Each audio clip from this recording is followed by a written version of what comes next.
Hello everybody. We're getting pretty close to the end here of the Nightmare Ultimate Guide. I'm working on the walkthrough, and then we'll eventually start stepping into the actual playthrough. This is the last sort of piece to set up here for you guys to start playing around with and mulling over as you get the other parts done. This is the Act-3 solo clutch deck.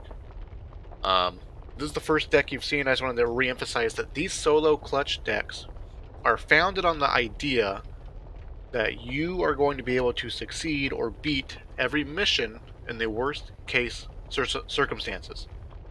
For instance, For instance, your teammates are bots, like actual bots, not humans who are playing like bots. Actual bots. So I say that this deck can work in the online campaign mode. 2. Your teammates suck. Your teammates are maybe worse than bots or whatever, right? You got bots for teammates, or you got teammates who are acting like bots.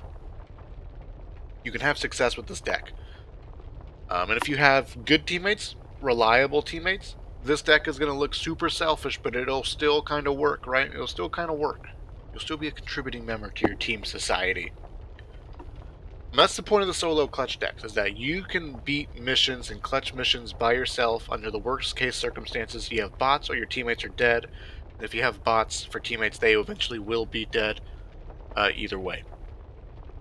Right, and so let's just sort of break into this here. Hazard pay and double grenade pouch. I say it in every video. The grenades allow you to do the holdout strategy.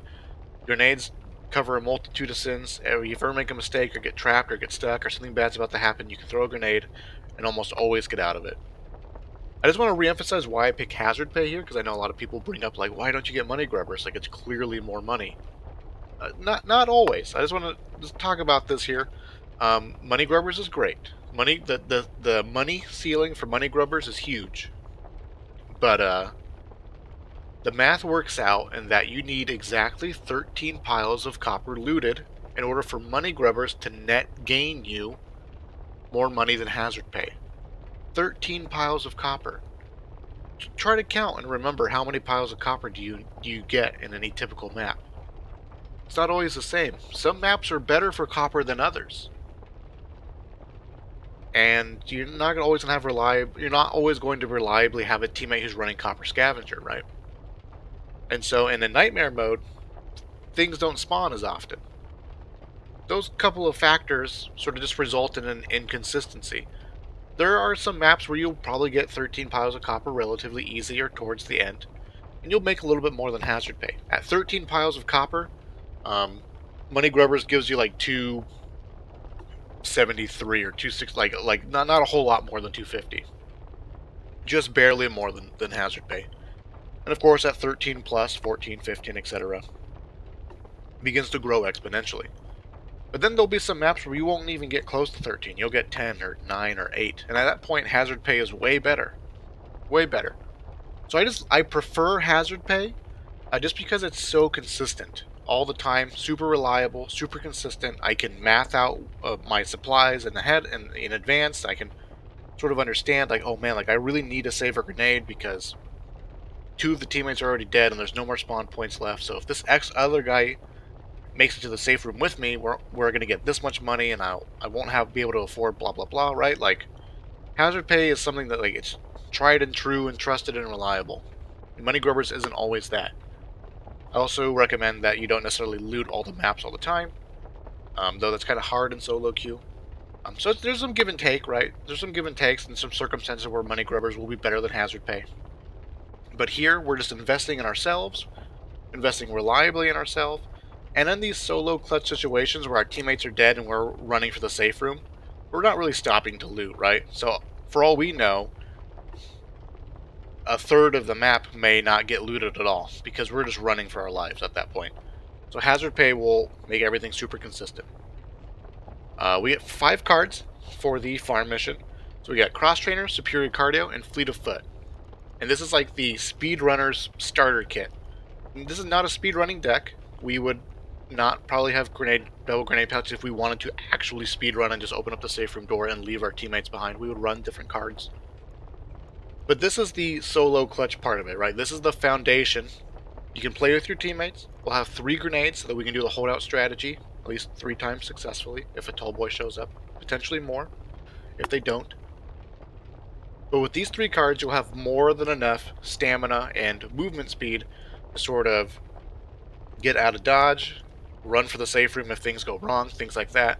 Get so far ahead that you can then save people from the wall and things like that. Like these 3 cards are going to be the nice foundation that's going to give you the option to have fight or flight. You know what I mean? And so that's going to be the foundation of all of the clutching for the most part.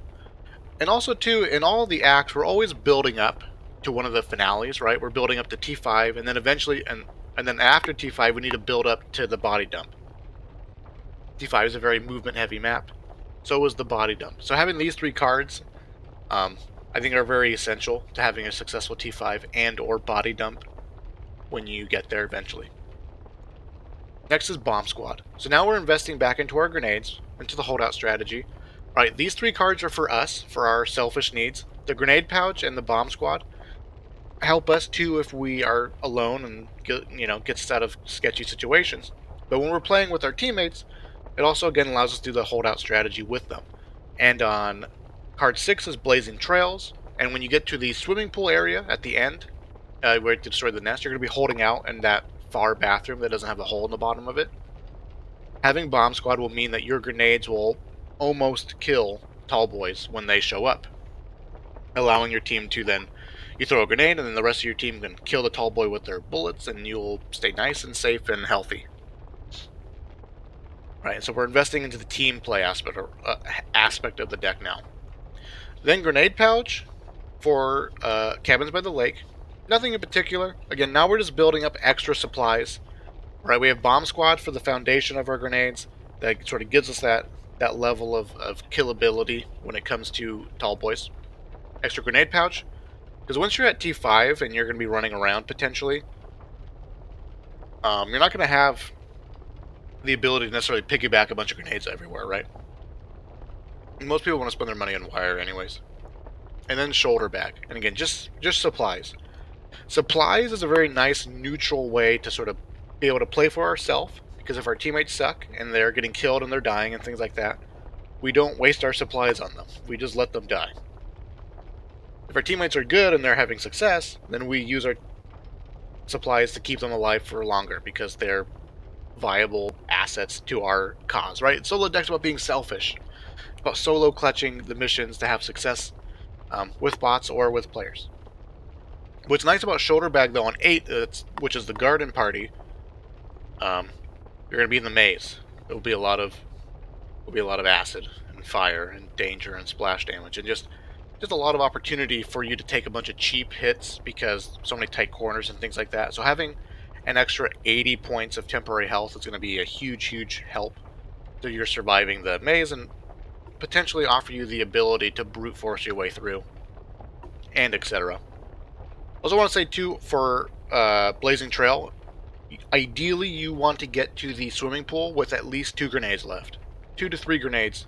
3 if you can, right? Blazing Trails is a nice big open map, so killing mutations really shouldn't be an issue. Really shouldn't have to burn grenades out in the open, because out in the open you just kite and then shoot your gun. But ideally you want to get to the swimming pool with at least 2 grenades. Now we have 9, and this is where you end up having to make a choice. T5 has 2 major components to it. You're either the person running around the house gathering the crates, or you're the person on the staircase holding off the staircase pulling aggro. That's sort of the best way to play it. You have a couple of people who are running and a couple of people who are holding off the staircase. If you are the staircase person, you take improvised explosives because at this point you're going to have potentially monstrous tall boys and things like that, and we want our grenades to almost kill the tall boy variants, because that's going to be what ends up killing you on the staircase. But when you get to T5, your teammates may not want to be the runner. I've had this happen to me a couple of times where I get to T5 and I'm like, okay, who wants to run around the mansion? And the other people are like, oh, this is like my second time being here on Nightmare. I'm not going to do that. Right? Like, some people are afraid to be the person running and getting the crates. There's a lot of pressure on them, which is why you're here. See, because you can solo clutch. You've been here before. You can do it. But if we're the person running around the house, we don't need improvised explosives. We're just using our grenades to blow holes in the middle of hordes, get ourselves out of sketchy situations. We don't need to kill tall boys. We just need to throw a grenade that's in our. We just need to throw a grenade, stun the tall boy, and then run past him, right? Like, we don't need to kill things now. So if you're the person on the stairs, you take improvised explosives. If you're the person running around the mansion, you take fire in the hole. Fire in the hole. Again, because now we're using our grenades for extra health. We now have we have an extra 80 points of temporary health because of our grenades, increasing our survivability.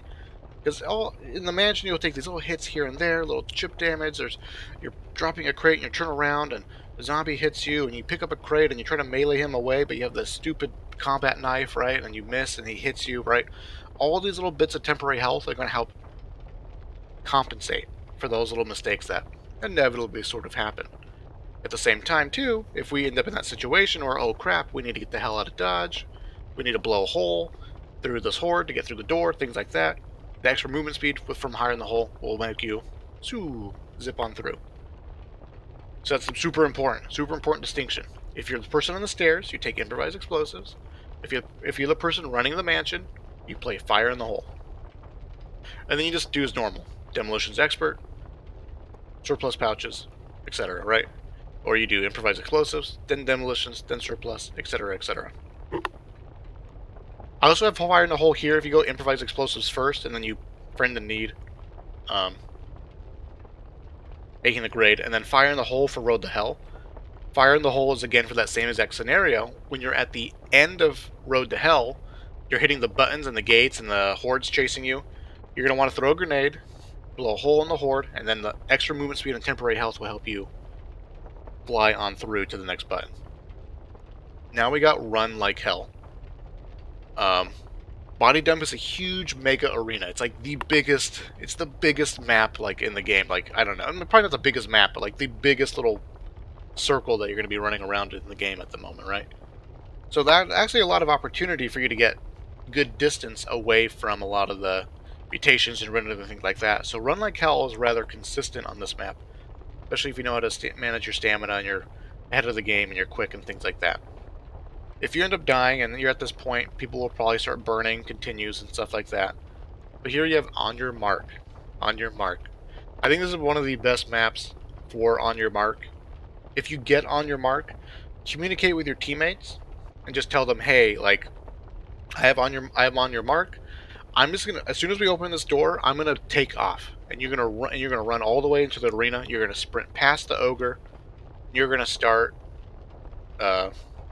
popping the nests. That's your job, right? And encourage your teammates to do that as well.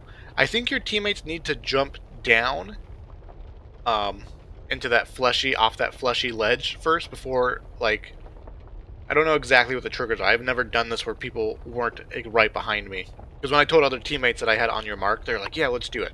They're all for it. Right? But essentially, On the Mark will help you get past that bridge ogre really, really quickly into the arena and hopefully really close to a nest and you can start popping them. If you die again, we have Adrenaline Fueled. Popping the nests triggers Adrenaline Fueled, killing zombies, things like that, right? So in this area, we just need to be able to keep running for as long as possible. If you have infinite stamina, you'll pretty much never die in this arena with this amount of movement speed that we have. You'll pretty much never die. So Adrenaline Fueled is this nice way for us to kill zombies, push back the horde, things like that. It triggers off of the nests, which is sort of critical, and it'll just help you be able to sprint longer, as long as possible. And some of the nest layout, if you get good RNG as far as where the nest nodes are, you can almost like pop a nest node, get to the next one, pop a nest node, get to the next one, pop a nest node, pop the main nest, and then get out of there and get out with, like, you know, an extra, whatever, 40, whatever it is, 7 times 4, math, 28, yeah, extra 28 points of stamina, kill some zombies. This is going to be really nice. Like, there's a lot of opportunity for Adrenaline Fueled to trigger. And yeah, so that's the solo clutch deck. Just be sure to communicate with your teammates a little bit, asking them who's going to run, who's going to hold the staircase. That's the most pivotal point. when you're building up to it. I actually found Act 3 really hard to prepare for, just because not only are we preparing for T5, but T5 has two basically positions or ways to play it. With this deck, if all of your teammates die, you are going to struggle a little bit to just solo run around the house. Practicing good routing can be done. It can be done with almost no movement speed cards, but you need to be really, really good and understand where to build up stamina and how to maneuver and climb ledges and things like that. But either way, let me know what you think of this deck. Let me know if you find success with this deck, or what parts of Act 3 you end up having problems with using this deck, things like that. The more information I get, the more better I can get to help you guys. But I've used this deck 3 times now to beat Act 3 with a variety of people and bots. So let me know how it goes. So thank you guys for watching. I appreciate it, and I'll see you in the future.